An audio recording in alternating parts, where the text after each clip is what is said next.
1. Shoes pitter over asphalt tributaries. Apartment buildings caked in pastel hues flank a vacant lot. A soccer ball careens into a fence post and streaks across the tranquil lavender sky. A boy leaps into its wake, his prickly curls bobbing aimlessly, his hand clawing through an atmosphere taut with steam and caustic flurries emanating from a nearby AC unit. He feels his skin itch and undulate, his vision jarred and prickling from those vile gusts his father warned him of. The Garcia twins charge him, their wiry frames blurring together, arms intertwined, pant legs meshed together, ochre irises askew, delicate noses merged into a bullish monstrosity. They screech in unison, David's high-pitched wail coated generously in layers of vibrato, Carlos's baritone lips dribbling out variations of, "We're coming to get ya, we're coming to get ya, we're coming to get ya." Blinking is futile. The boy's tears have already knitted the Garcias into some infernal beast, his attempts to dribble away met only with an immutable fatigue in his ankles. He looks left and right. His closest teammate is Miguel, gesturing desperately to get his attention, pale green shirt fluttering around his skinny frame in the sultry afternoon breeze. The boy makes a quick calculation, planning to kick the ball just over the twins' heads so that it sharply curves into Miguel's orbit. The boy's battered sneaker anxiously plods along the foul, tainted ground full of minuscule glass shards and sallow maggots emerging from a rotten, chewed apple core. The period of anticipation is over. The twins are almost upon him, and he realizes that now is the perfect time to kick. He draws his leg back and sets it loose. For a moment, he revels in the burst of energy and precision as the Garcias realize his plan. Their eyes widen, revealing gleaming turquoise blots in their irises, little pricks of lucidity among the matted terrain of their starkly protruding features. Suddenly, his leg whips up and his body is thrown into the ground, the soccer ball weakly lurching into a nearby wall. His hand shoots out to break his body's descent, and as he sits hunched and deflated over the filthy lot, a sharp pain registers in his palm. His sweat forms into little rivulets that emanate from the curls atop his head, and his peers meander over to stare at the striking gash on his hand, leaking and bloody, pulsating with a luminous beauty that seems to channel the vitality of the wondrous sky above. The houses and palm trees surrounding their dilapidated lot arc slightly forward to properly observe the scene, and as the onrush of uncertainty wanes, the intense pain fades into a dim, throbbing ache as his peers dissipate in twos and threes, mumbling softly to one another. The boy is once again aware of his surroundings, the groaning AC unit behind him, the sour breeze, the wooden goalposts, the ground that emits its putrid stench, the absence of his peers' voices, his sudden isolation. He gets up cautiously, stretching his aching legs, breathing deeply, slipping his hand into his pocket and flexing it periodically to numb its biting, persistent pulse.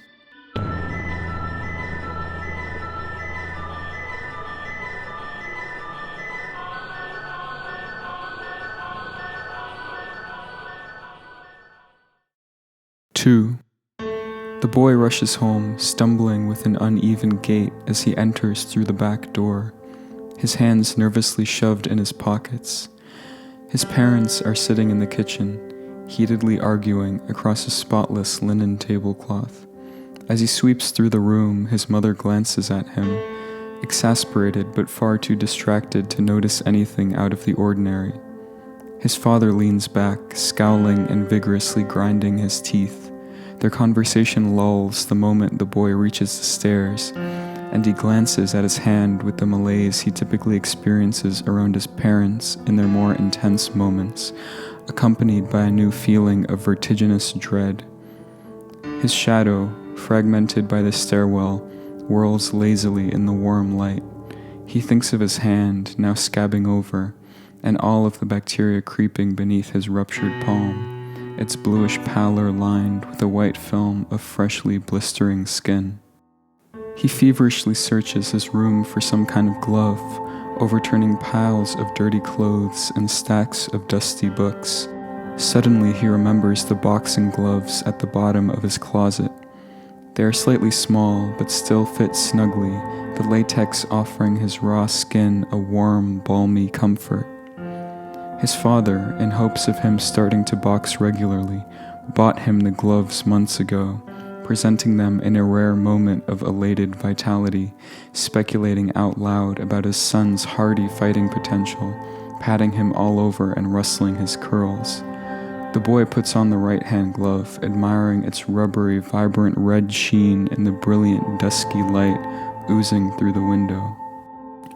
Several days pass, and the boy successfully hides his wounded palm with the glove, pretending that he's begun to box regularly with some friends after school.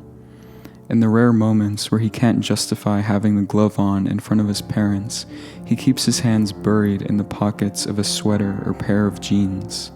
To avoid suspicion, he completes his chores with a sauntering ease, and his mother comments approvingly of the seemingly newfound determination, finding the addition of the glove charming, and observing the pace at which his shoes glide across the living room tiles, and the serenity with which he voluntarily dusts the bookshelves, little gray particle clouds spouting with each assured stroke from the duster, gathering faintly like salt and pepper atop the lustrous red of his boxing glove. There is one chore, however, that he makes sure to do alone.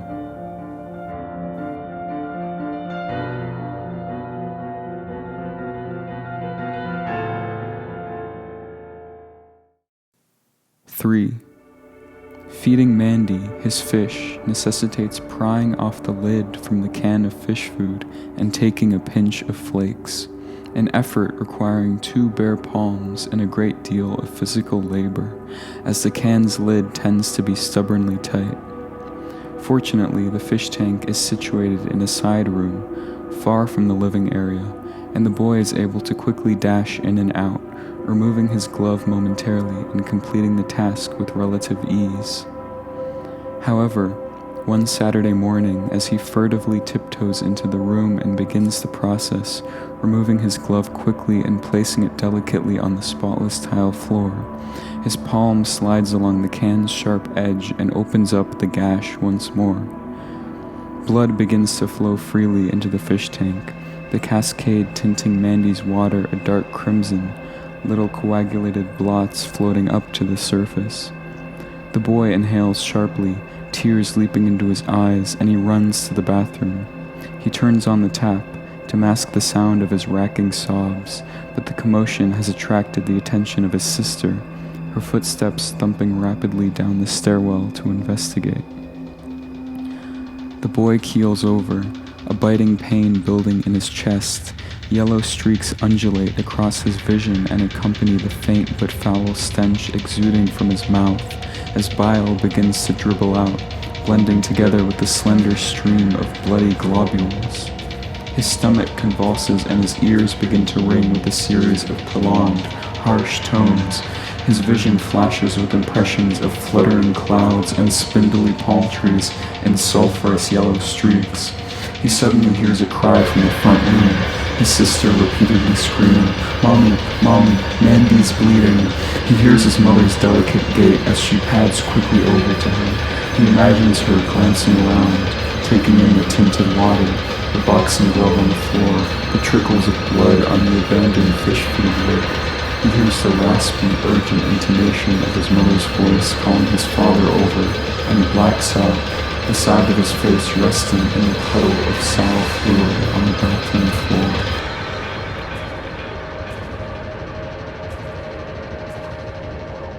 He wakes up to the 3 of them leering over him, his mother's accusatory eyes slightly narrowed, his sister's wide and shocked, his father's immutable frame towering behind them both, a fiery kernel of vengeance lurking just behind his stoic exterior.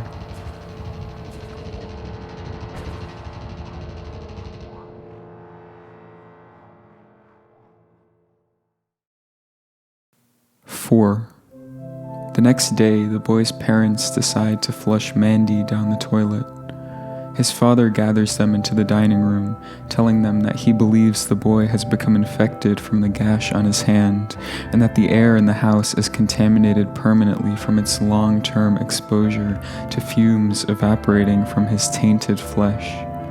Hunched over the dining table, his dejected stare fixated on a flower pot in front of him, the father reveals that he's had a sore throat over the last 2 weeks, and it is no coincidence that he began to feel symptoms the day the boy returned from the soccer game. His face somber in the flat, ruddy light, he mournfully tells them that it will be necessary for the family to leave the house for a period of time, as staying there longer would only increasingly expose them to the already impure airways. He advises his son to continue wearing the boxing glove for the time being, and he tells the family that they will be leaving at dawn tomorrow morning to stay several weeks at Aunt Laura's house. Still recovering from yesterday's incident, the boy watches from the stairwell, dejected and shy. The family's relationship with Aunt Laura had been a contentious one for several years due to certain outlandish opinions she held, but in more recent months the relationship between them had become far more amicable, and they began to spend time together again. The drive to Aunt Laura's is extremely long and uneventful, ruptured only by lightning which cleaves apart the muted clouds in a display of muscular, luminous power. Rain pelts the car's roof with an irregular rhythm, repeating eerily in nearly identical cycles. At last, they reach the house, its sagging roof uncannily framed by lightning fractals and cloud spirals ambling aimlessly across the atmosphere of subdued ultramarine. The inside of the house is coated in rich yellow light radiating from numerous ceiling lamps, and as Aunt Laura welcomes them in, the boy feels overwhelmed from the interplay between the honeyed pools of light and the murky patches of shadow oscillating across the walls. As his father explains the situation to Aunt Laura, the boy exchanges glances with his sister, her expression vacant and perversely delighted. She has always understood herself to be Aunt Laura's favorite, spending every visit bombarded by a ceaseless stream of sweet tea and candies of all kinds. Conversely, the boy is always struck with a paralyzing fatigue, taking naps in between lengthy shifts of chores and cleaning, and accordingly is considered by his aunt to be slightly lazy. She begins to explain the nature of their visit, describing the boy's seemingly unassuming wound as a direct result of a spirit which possessed him the moment the skin on his palm was torn. She tells him that the spirit is not a ghost, but rather one brought about by the malaise which has crept into the atmosphere since the advent of what she calls our technological civilization. The boy's parents stand behind her, nodding in nervous, tacit agreement. Aunt Laura's confident, piercing gaze brushes gently across the boy's features, coming to rest on the boxing glove enshrining his fist, which has now become swollen and ghastly. The boxing glove seams are beginning to split from his bulging hand, loose stitches protruding from the red vinyl like syringe needles. As she concludes her sermon, speaking of oceans and waterways tainted with fluorescent liquids spewing from sites industrial and unholy, the boy's parents stare at him, an elemental, concerned reverence in their features, which appear to be momentarily displaced, noses and mouths shifting and incongruous. He stares back, pleading silently to go home. Aunt Laura reaches the cacophonous closure of her speech, spittle streaking across the room, her hands gyrating at an explosive velocity as she loftily demands an end to the barrage on the human spirit by the seemingly immutable forces of our coming synthetic eschatology. Her final exclamation booms across the plaster walls, pitching the lamplight askew, detonating at last among the polished ceiling beams. This world is sick and putrid, filth and dirt on every surface, in every pore.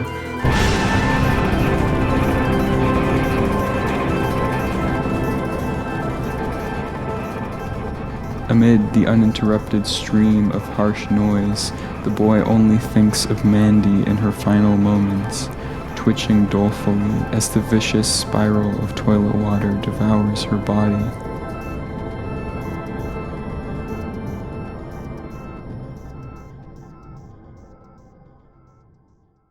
Five. The next day unravels in an infernal blur. After having slept in, the boy enters the kitchen and encounters his parents and aunt at the table, holding one another's hands and crying. They appear to be in the midst of some kind of ritual, inhaling deeply and exhaling powerfully, back muscles tensing and relaxing at timed intervals, shoes stomping on the tile floor with a percussive vigor. His vision ripples and stretches, the colors surrounding him becoming warm and violent, the temperature around him peaking acutely, sweat dripping into his eyes and causing his surroundings to swim even more precipitously. He turns to Aunt Laura and her face appears to be stretching apart, her wide, maniacal eyes darting around in an ecstatic fervor, her cries careening in and out of oral cogency. The boy, doused in sweat, feels himself rocking back and forth, hyperventilating, an unassailable heat setting in among his pores. Half blind, he tears off the boxing glove, his hand dripping with perspiration and milky white fluid from several torn pustules, begins to breathe again, savoring its emancipation from the glove's stifling confines. Coming to his senses, the boy runs to the front door, casting it aside and sprinting away from the house ravaged by the blaze. The outside air is soothing to his calloused skin covered in cracks and fissures. The clouds blossom and diffuse across the wondrous expanse of the morning sky. The boy's ankles are caressed by fine strands of grass as he sprints across the sand dunes, the palm trees arcing forward gracefully, obscuring clusters of buildings towering in the distance. The boy gulps up mouthfuls of air which tickle him as they descend into his prickling throat and ravenous lungs, his bones and muscles throbbing with a newfound vigor. He reaches the water's edge.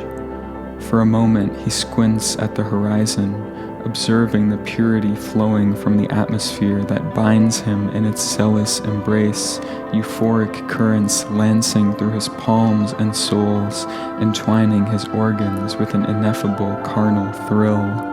At last the boy turns to the ocean, its azure expanse blooming with a burnished splendor. He throws his arms back and leaps in.